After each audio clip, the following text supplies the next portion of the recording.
تھا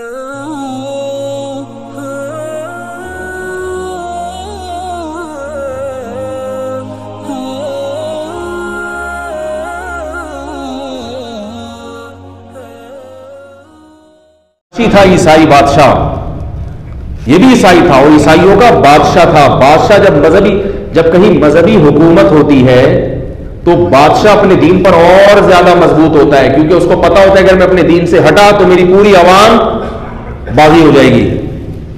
بادشاہ تو اور مضبوط ہوتا ہے اپنے دین پر، کیونکہ بادشاہ کے لیے ریورس گیئر مشکل ہے، پبلک نہیں چھوڑتی اس کو۔ پہلے عیسائی ریاستیں ہوا کرتی تھی، مذہبی حکومتیں ہوا کرتی تھی، کوئی سیکولر لبرل حکومتیں ایسا نہیں تھا، پہلے تو مذہبی حکومتیں ہوتی تھی۔ یہی نجاشی تھا، عیسائی تھا، مذہبی تھا، عیسائی مذہب پہ بہت مضبوط بادشاہ تھا۔ جب اس نے حضرت جعفر طیار کو بلایا تفتیش کے لیے کہ میں پہلے تحقیق تو کر لوں کہ جو نبی آیا ہے وہ جھوٹا ہے یا سچا ہے، اس نے حضرت جعفر طیار کو بلایا، ادھر آؤ، سوالات پوچھنا شروع کیے، کیونکہ عیسائیوں کا عقیدہ ختم نبوت کا نہیں تھا۔ 600 سال تک عیسائی انتظار کرتے رہے ہیں کہ کوئی نبی آئے گا، مانتے تھے کوئی نبی آئے گا، اسی لیے نجاشی نے حضرت جعفر طیار کو بلایا۔ اگر نجاشی کا عقیدہ ختم نبوت کا ہوتا تو جعفر طیار کو بلا کے تحقیق کرتا، فوراً اپنی عدالت میں مقدمہ چلا کے کافر قرار دے دیتا، جیسے ہم نے قادیانیوں کو کافر قرار دے دیا ہمارے اکابر نے، بزرگوں نے۔ تو اب دیکھو نجاشی تھا، نجاشی بھی عیسائیوں کا بادشاہ تھا، اس نے حضرت جعفر طیار رضی اللہ تعالی عنہ کو بلایا۔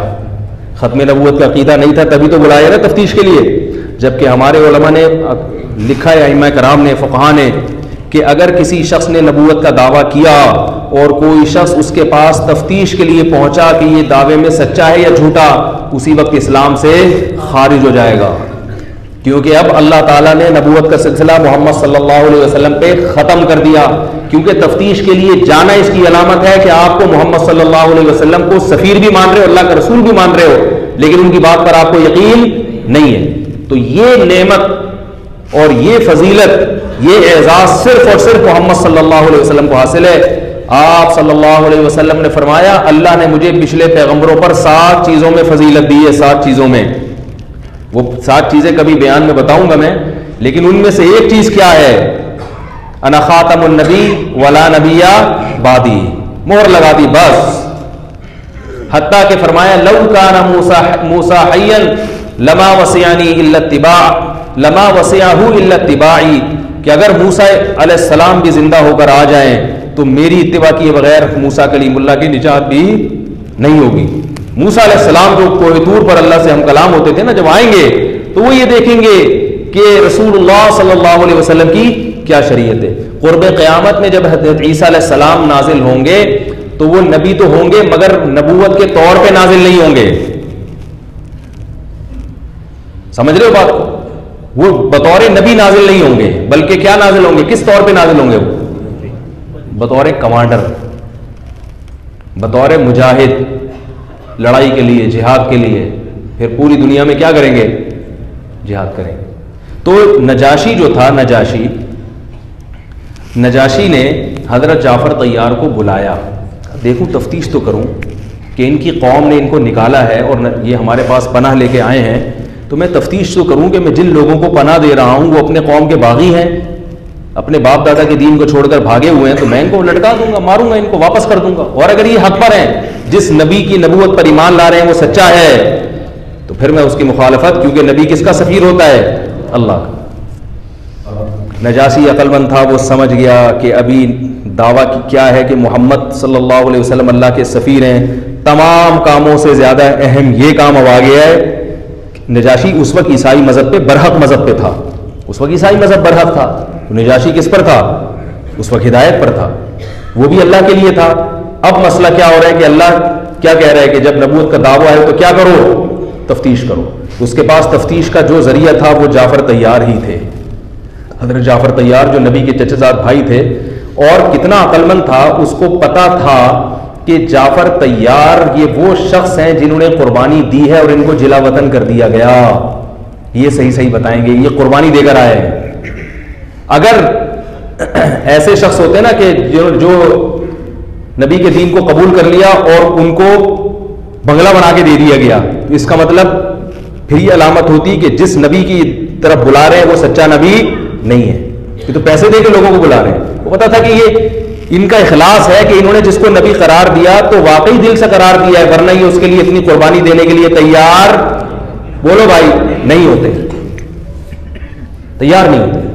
اب ان سے بلا کے پوچھو تم نے کیا سوچ کے اتنی قربانی دی ہے؟ بھائی تمہیں جلا وطن کر دیا۔ تم یاد رکھو آج کل جو ملکوں سے محبت ہوتی ہے نا، وہ اس زمانے کی محبت کا 1000واں حصہ بھی نہیں ہے، کیونکہ وہ لوگ اپنے وطن سے، اپنے علاقوں سے محبت کرتے تھے صدیوں سے، جو جس جگہ آباد ہو اور وہاں بیت اللہ بھی ہو، بیت اللہ کی چابیاں ان لوگوں کے پاس ہوں، ان کو اس ملک سے نکال دیا جائے، ان پہ کیا قیامت گزرتی ہوگی۔ لیکن نبی کے کہنے پر انہوں نے اس پر بھی عمل، اس پر بھی آمادہ ہو گئے۔ اس کا مطلب ہے اخلاص سے ایمان قبول کیا انہوں نے۔ تو حضرت جعفر طیار کو بلایا نجاشی نے، اور پادریوں کو بھی بلایا، بھائی آؤ سب لوگ سن لو ان کی تقریر، سب تحقیق کرو مل کے۔ تو ان میں جو لوگ تھے، اچھے لوگ تھے، وہ پادری بھی، وہ چاہتے تھے ہر جگہ، ہر قوم میں، یاد رکھو جب پادریوں میں اچھے لوگ ہو سکتے ہیں تو کیا مولویوں میں نہیں ہو سکتے؟ کہ وہ حدیث میں آتا ہے کہ نجاشی نے پادریوں کو بلایا، وہ بھی سمجھدار پادری تھے، بڑی بڑی داڑیاں تھیں ان کی۔ وہ آ کے بیٹھے اور نجاشی نے سوالات پوچھنا شروع کر دیے حضرت جعفر طیار رضی اللہ تعالیٰ عنہ سے۔ حضرت جعفر طیار سے مختلف سوالات پوچھا کہ وہ کیا، کس چیز کی دعوت دیتے ہیں وہ۔ تو حضرت جعفر طیار نے فرمایا کہ ہم مردار کھایا کرتے تھے، انہوں نے ہمیں بتایا کہ جانور ذبح کر کے کھاؤ۔ ہم رشتہ داریوں کو توڑا کرتے تھے، انہوں نے کہا کہ رشتہ داری کو جوڑو۔ امانتوں میں ہم خیانت کیا کرتے تھے، اور بہت سارے احکام جو شریعت کے بالکل فطرت کو اپیل کرنے والے۔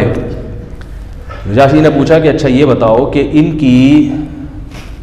ان کے باپ دادا میں کوئی بادشاہ گزرا ہے؟ انہوں نے کہا نہیں، بادشاہ نہیں گزرا۔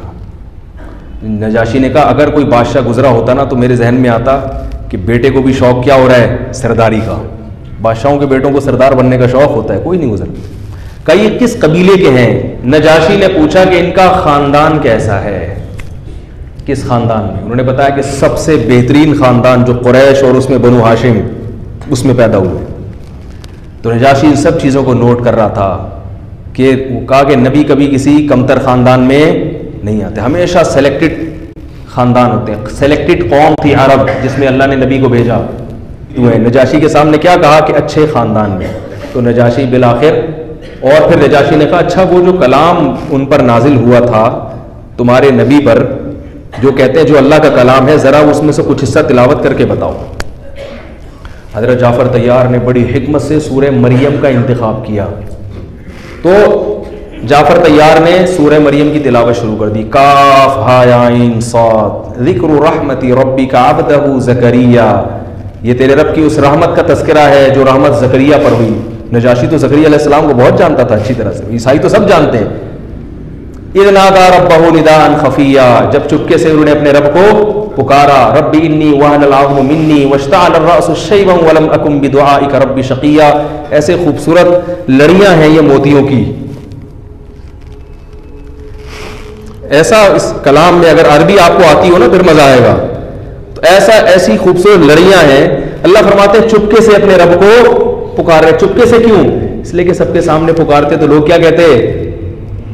بیوقوف اور پاگل کے تانے دیتے۔ کیوں؟ اس لیے کہ سر سفید ہو چکا ہے، کمر جھک گئی ہے، بیوی ویسے ہی بانج اور بڈھی بھی، اور اللہ سے کیا مانگ رہے ہیں؟ اولاد کی دعا۔ اس لیے زکریا صاحب فرمائیں کہ پبلک کے سامنے مانگنے والی دعا بولو بھائی نہیں ہے، چپکے سے جا کے مانگو ورنہ لوگ کیا بولیں گے، کیا کر رہے ہوں گے، ٹھیک ہے نا۔ اذ نادى ربه نداء خفیا قال رب انی وهن العظم منی، اللہ جانتا ہوں میری ہڈیاں بوسیدہ ہو چکی ہیں، واشتعل الراس شیبا، سفیدی آگ کے شعلوں کی طرح بھڑک رہی ہے میرے سر پہ، اور میری بمراتی آخر بیوی کیا ہے؟ باز بھی اور بڈھی بھی۔ ولم اکن بدعائک رب شقیا، اے اللہ مگر میں تیری رحمت سے نا امید نہیں۔ شکر ہے اب قری نہیں تھا اس زمانے میں، اول تو ہوتا بھی تو اللہ کے پیغمبر وہاں نہ جاتے، روحانی ٹوٹ کے ڈرامے نہیں تھے، اللہ سے دعائیں مانگنے کا رواج تھا، مانگو اللہ سے۔ تو اللہ سے کیا کر رہے ہیں؟ دعا مانگ رہے ہیں۔ کوئی تعویذ گنڈا نہیں باندھا، یہ نہیں کیا وہ نہیں کیا، اللہ سے گڑ گڑا کے کیا مانگ رہے ہیں؟ اللہ تو جانتا ہے میری حالت کیا ہے، مگر میں تجھ سے نا امید نہیں ہوں. اب سوال پیدا ہوتا ہے نا، اللہ گویا پوچھ رہا ہے کہ بھائی تو پھر مانگ کیوں رہا ہے؟ جب نہیں ملی تو صبر کر لے. کیا خیال ہے؟ کیا بہت ہر ایک کی اولاد تھوڑی ہوتی ہے، کچھ اور مانگ لے بھائی. اب تو یہ اسباب کی دنیا میں تو مایوسی ہو، کچھ اور مانگ لے. اتنا گڑ گڑا کے چپکے سے آگے دعائیں مانگ رہا ہے. تو اللہ کو اس اشکال کا جواب دے رہے ہیں. حالانکہ اللہ کو تو سب پتہ ہے، لیکن جب اللہ سے دعا مانگی جاتی ہے پھر تو دعا کے تو آداب کچھ اور ہوتے ہیں. یرثنی ویرث من آل یعقوب، اللہ میں یعقوب کی اولاد میں ہوں، ابراہیم کے بیٹے پوتے یعقوب کی اولاد میں ہوں، اور اس اولاد میں نبوت کا سلسلہ چلا آ رہا ہے. میری اولاد نہیں ہے تو میری اولاد میں تو نبوت جاری نہیں ہوگی. میری جو خاندانی ایک مذہبی ایک چلی آ رہی ہے دین کے مقتدا اور رہبر، ہزاروں روحانی شاگرد ہیں، مانتا ہوں، لاکھوں کو میرے ہاتھ پہ ہدایت ملی ہے، وہ قوم کی قیادت کریں گے. مجھے کیا چاہیے؟ بیٹا چاہیے، کیونکہ بیٹا جس طرح سے خدمت کر کے میرے لیے صدقہ جاریہ بنے گا وہ کوئی اور شاگرد نہیں بن سکتا. اس سے پتہ چلتا ہے اولاد کتنی بڑی رحمت ہے. تو نجاشی نے جعفر طیار رضی اللہ تعالیٰ عنہ سے پوچھا. جعفر طیار نے قرآن کی آیتیں پڑھنا شروع کر دی، اور پھر حضرت مریم کا واقعہ آیا. اس میں وہ نجاشی نے جو رونا شروع کیا ہے اس پہ اثر ہوا. اس وقت تورات میں اتنی زیادہ تحریف نہیں ہوئی تھی، کافی حد تک اصل شکل میں موجود تھی. تو وہ جانتا تھا یہ کلام کس کے مشابہ ہے، انجیل اور تورات کے. بالکل اس کی آیتیں بھی ایسے ہی ہوتی ہیں، بالکل اس کا انداز کلام بھی بالکل ایسے ہی اٹریکشن ہوتی ہے اس میں بھی. جب وہ تلاوت کی جاتی ہے ایسے ہی دل کی کیفیت بدلتی ہے. اور کیا خوبصورت کلام حضرت مریم کی کیسی پاک دامنی بیان کر رہا ہے. تو نجاشی اس وقت جانتا تھا کہ اللہ کا کلام کیسا ہوتا ہے.